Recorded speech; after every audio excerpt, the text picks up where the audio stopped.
played Call of Duty Nice. for hours because they were out of it's just a side note. So, and it kind of shows you Minnesota's like ranked in the top, they're like number 2 or something, but their students are just regular kids, you know. We played Call of Duty because they weren't in school.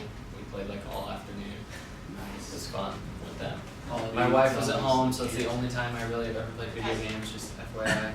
James, I'm curious, Minnesota is one of the top programs. Is there a member of the church in the Minnesota staff to get that many people from BYU? Or, because how many students do they have, like 30? Probably 30 in their cohort. And a fourth of them are BYU, BYU-I people. Yeah, LDS, I would say.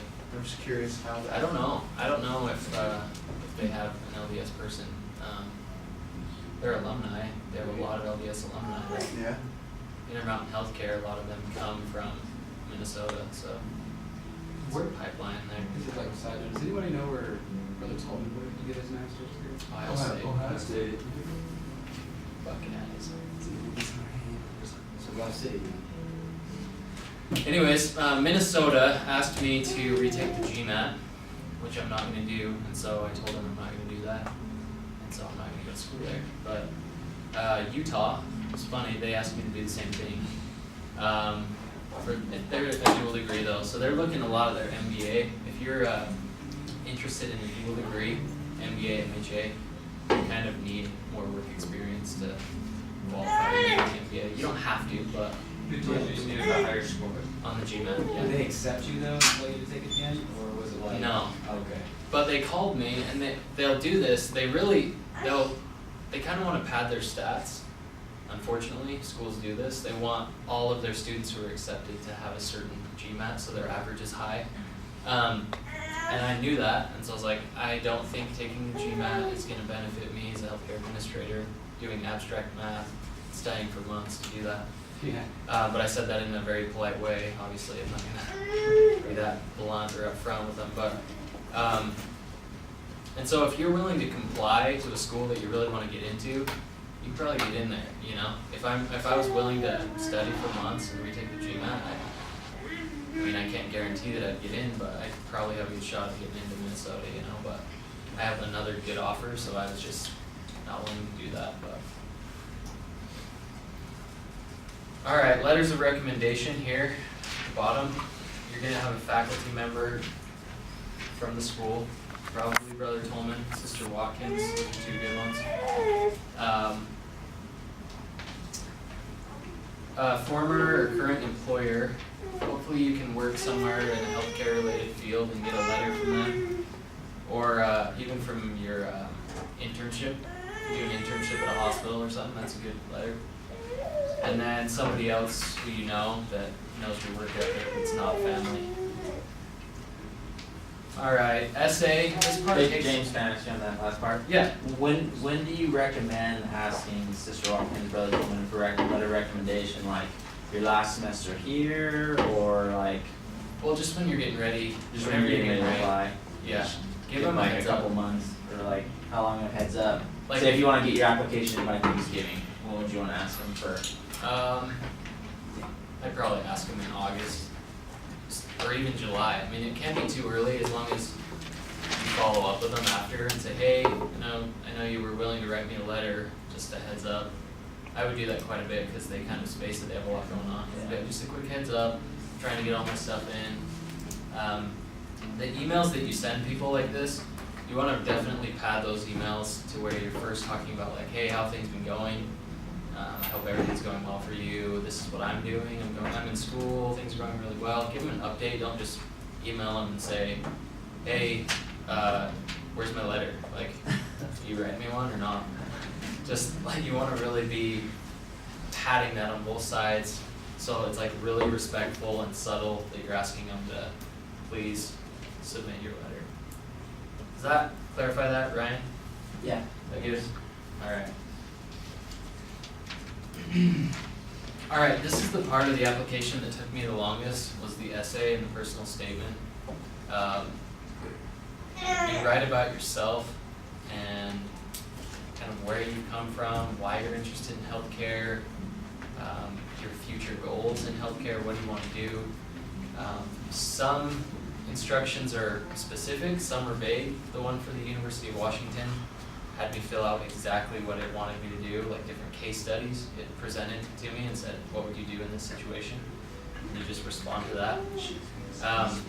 Some of them are vague, like Minnesota's, they just want you to submit something about yourself, or why you're interested in healthcare. And, it took me a lot of time to really perfect my personal statement.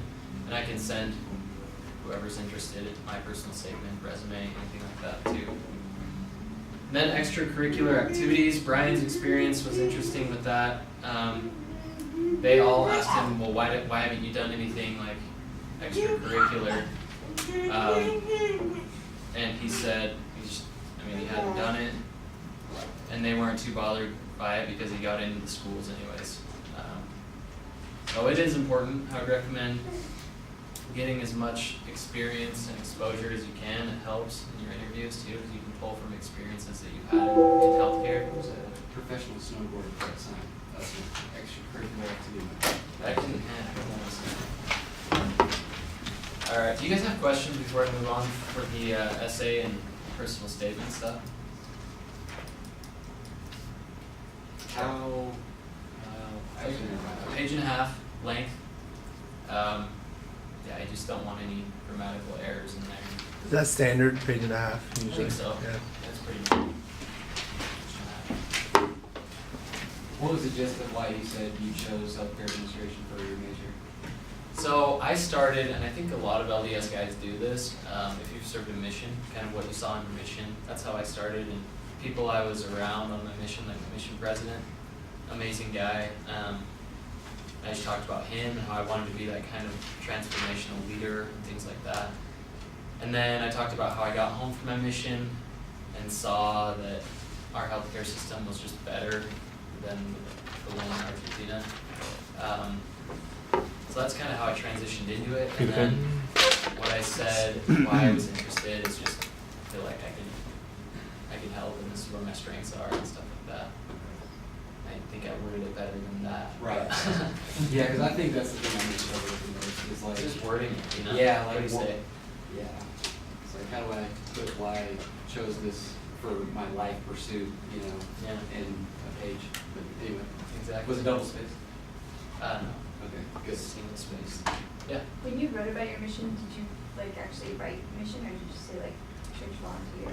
Yeah, I served a mission for that church. That's what you did. I think I even said LDS church, you know, I'm trying to get into missionary work in on the side.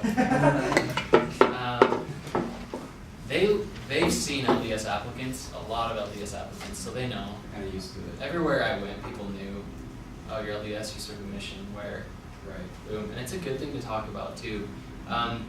If you've ever done door-to-door sales, or if you're going to, that's another good thing to bring up. Nobody does that really, like, outside of the LDS culture, even though all of us go out over the summer, like, you go somewhere else and people haven't done that. So it's another thing that might set you apart from other applicants in an interview, especially.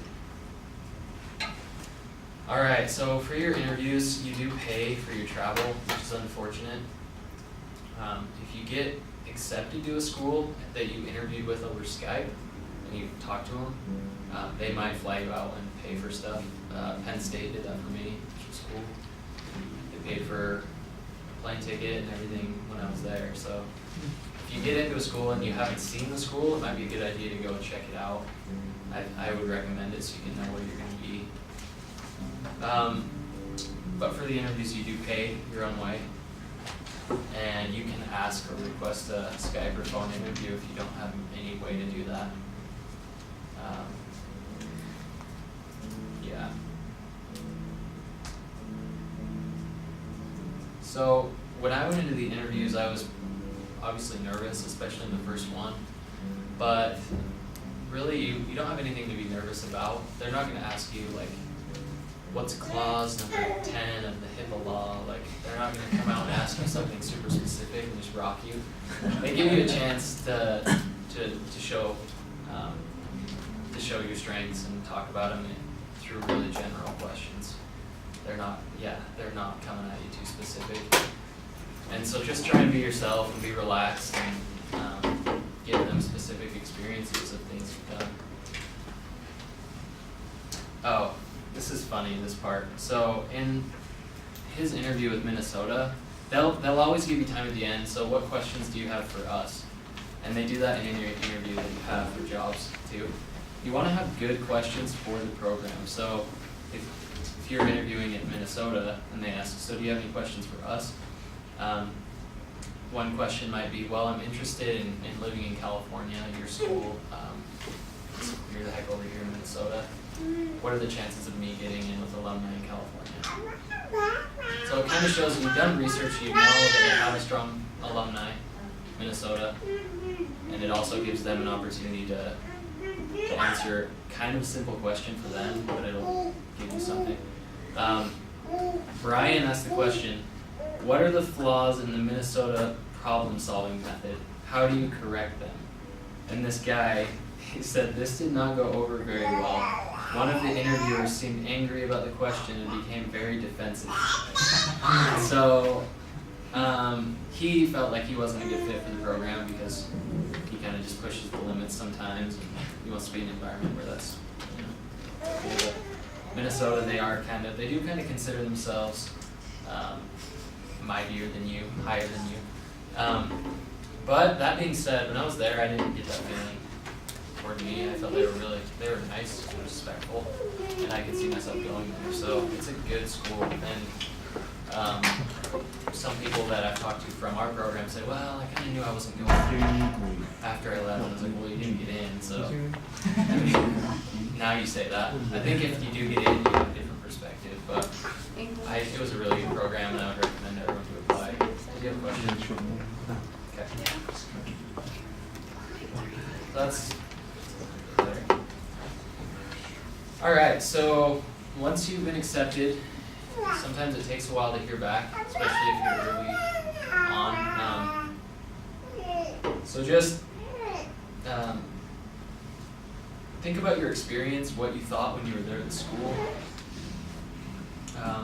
Think of the pros and cons, and this can be hard because I think every school has pros and cons for each individual, so it's hard to make a selection. And then prepare yourself for disappointment. You might not get in, like I said earlier, to every school that you want. And if that happens, who cares? You know, you're going to go to a different school and it's going to be the right thing for you. So failure is something that you're just going to have to learn to deal with, and that's something that I'm still, you know, learning to deal with. You fail at a lot of things that you do, but then you just keep moving on and things work out. So what do you say about that? Yeah, if you ask someone here at the bottom, follow up, if you haven't heard back, feel free to contact them. They're not going to be offended that you're doing that. So congrats, you've been accepted, and now what do you do? Most schools want you to reply pretty quick, but you do have time, usually until April, to respond to the school. So if you were offered some form of financial aid, you have a universal deadline, and usually that's April, early April.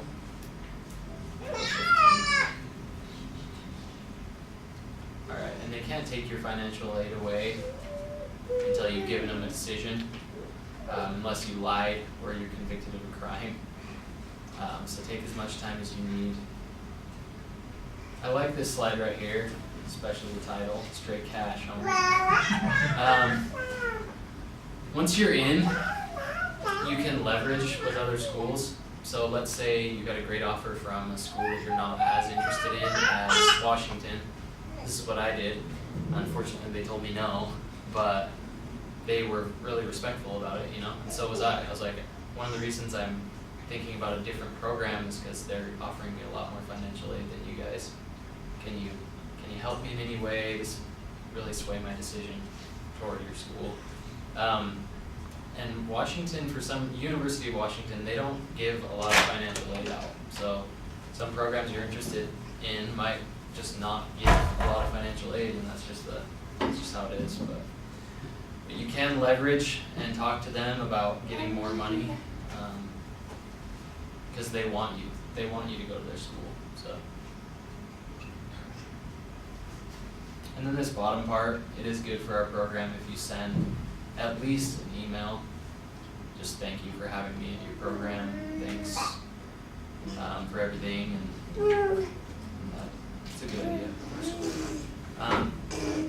So that is the presentation, and now if you guys have any questions at all, one thing that I told, there's a lady named Sharon Hubenak, I think is how you pronounce it. She's from Trinity in San Antonio. She wanted me to mention to you guys that she'll be coming up again. She comes to Utah. I don't know, maybe we can get her to come up here and talk to our students too. But as like a recruiting thing, they're something that they have is a residency after graduation that's really powerful, and it's part of their curriculum, and it's paid. So you do that, and I think it's after you graduate. I mean, you're not technically graduated until you do your residency, but they help place you. They'll put you in a residency that's really good. The reason I kind of decided to pull out my application from Trinity was because I didn't really want to start in Texas. I could live in Texas, it's a great place, but I kind of just didn't want to do that, so I pulled it out. But Trinity's another great school. Yeah, go ahead. How much was tuition? At Trinity, it's probably in the 70 range, 70,000 a year total. I have a few things that I'll pass around that I got from the schools when I was there. What scholarships did you get from Penn State? Surprised. So this is some Could be Harvard.